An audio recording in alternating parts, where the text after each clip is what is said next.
Ngayon pong araw, pirmado na ho ni Pangulong Ferdinand Marcos Jr. ang Basic Education, Mental Health and Well-being Promotion Act.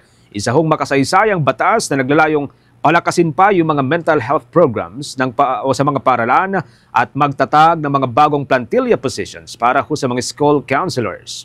Sa ilalim ho ng bagong batas, ipinag-uutos ang pagtatatag ng komprehensibong school-based mental health program para sa lahat ng pampubliko at pribadong institusyon ng batayang edukasyon.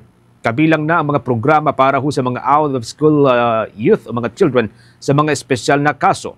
Layunin nitong itaas ang kamalayan ukol po sa mental health at tugunan ng mga issue ukol dito at palakasin din ang mga hakbang na may kinalaman sa suicide prevention sa mga paaralan.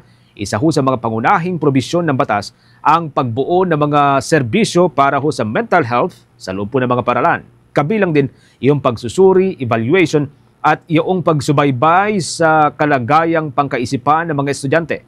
Pati na rin ang pagbibigay ng mental health, first aid, pagtugon sa mga krisis at maging yung tinatawag nitong referral system.